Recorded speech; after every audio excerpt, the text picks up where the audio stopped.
Today I'm going to talk about a very important problem that affects every single one of us. But first, let's watch this video. Sometimes people have trouble on night shift, especially driving home after work. And there's one girl that has her husband pick her up, like especially on the weekend when he's off and is able to do that. But I had to rotate to nights for a short time, and it was awful. About 3 or 4 in the morning, I'd have to keep walking, and make sure I'd eat certain things, to keep myself awake till then the end of the shift. Then you'd get, a little spurt of energy to finish up from 6 to 7. And then driving home, there were quite a few times I felt like I was going to fall asleep, And one time I was heading over the I-75 bridge to Kentucky, and there was a Mack truck in the left lane. I was in the right lane. I felt my eyes start going around, and, I thought, oh, I'm going to die, So then you kind of shake yourself, and make yourself wake up, so that you can get home safely. But it's kind of scary, there was somebody on the news that I think the girl fell asleep at the wheel, and it was really sad to hear. She had worked night shift as a nurse,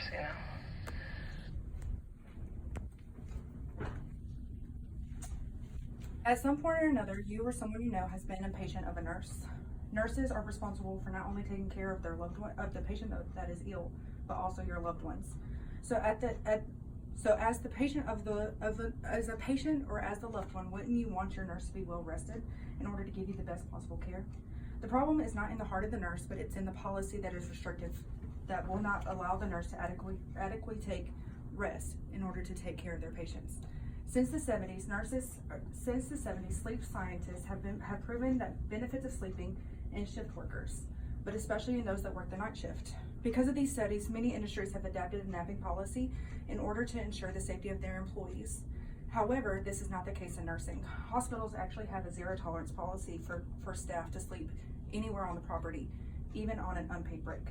Not only have I worked the night shift for the last 3 years, but I have to not understand the toll that it takes on the person's body, but I've also worked in the trauma ICU for the last 6 months, and I've seen the toll that it takes on the patient who has suffered from drowsy.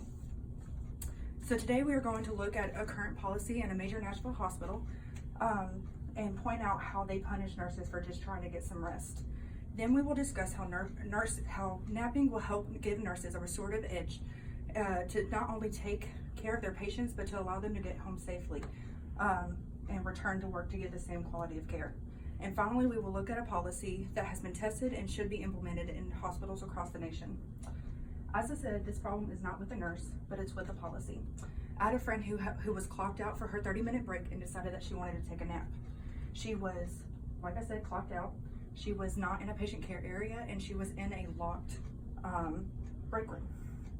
She had her head across the desk, and she was just taking a nap. The hospital supervisor was taking a tour around the hospital and clocked into the break room and saw her napping. He wakes her up and proceeds to write her up for it. The nurse then goes to her direct supervisor to tell her about the incident, and she was at first going to dismiss the write-up, but then she looked into what our hospital policy says. Our policy says that napping is a serious offense, which can lead to immediate termination. And these serious offenses include, but are not limited to, stealing, insubordination, falsification of records or information, breach of patient confidentiality, sleeping while on the duty or given the appearance of their such, conviction of a felony, gross misconduct, harassment, acts of threats or violence, being under the influence of drugs or alcohol, and patient safety violations. According to our policy, she should have been fired, even though she was clocked out for break. Her patients were being watched over by a nurse that she gave report to. It was only 30 minutes, so it was time limited, and she was in a locked area away from patients and family. Taking a nap is listed as a serious offense, and it's surrounded by conviction of a felony. It's surrounded by being under the influence of drugs or alcohol. This just doesn't seem right. I'm proposing that we allow naps on unpaid breaks. Then we can increase the safety of patients, the nurse, and others outside of the hospital. According to a journal, Critical Care Nursing, napping has been adopted as an effective countermeasure to sleepiness and fatigue, and it has been implemented in other safety-sensitive industries, but not yet nursing. These industries include train engineers, truck drivers, manufacturer workers, and aviation. Night shift nurses experience increased levels of sleepiness for 2 reasons. First is our circadian rhythm. According to the National Sleep Foundation, and it is a 24-hour internal clock that runs in the background of our brains, and it is a cycle between sleepiness and alertness, and it's a cycle of regular intervals. It is also known as our sleep-wake cycle. Secondly, the environment is more made for sleeping. On the night shift, it is dimmer, it's quieter, and there's just less bustle than there is on day shift. And there are 3 major dangers with nurses to experience drowsiness. The first is reduced alertness. This puts them at an increased risk of making patient care errors. That affects you or your loved one if you're in the hospital. They are more at risk for job-related injuries. This includes car wrecks on the way home. That affects others outside of the hospital. 42 out of 50 nurses on night shift reported automobile-related injuries and near accidents that occurred on the drive away from home. And then this also puts them at risk for needle sticks, which puts them at danger for acquiring dangerous diseases. And finally, they are more at risk for long-term impaired health, which can lead to missed work and higher healthcare costs, which again affects you if you're ever in the hospital. In a 2-hospital study, they implemented napping on breaks to help nurses to fight drowsiness. The study concluded that nurses felt less sleepy, more alert, and had improved accurate responses. Hospitals across America also answer to 2 organizations for their rules and regulations when it comes to patient care. The organizations are the Joint Commission and the American Nurse Association. They both tour hospitals and give their accreditation upon inspection. They have their own opinions about nurses napping. In 2011, the Joint Commission recommended that all healthcare organizations mitigate the risk of fatigue, and the only way to counteract the severe consequence of sleepiness is to sleep.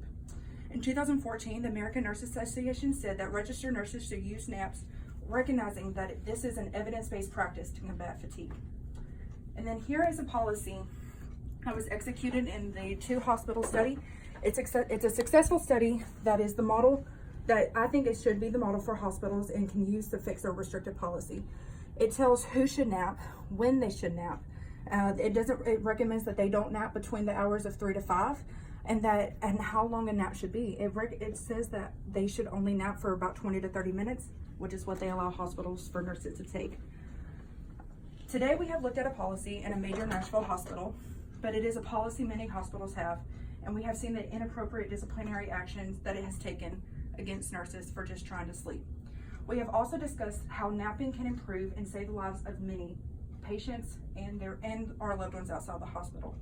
And finally, we have looked at a policy that was used in a study and has been proven to be effective and should be used in hospitals across the country.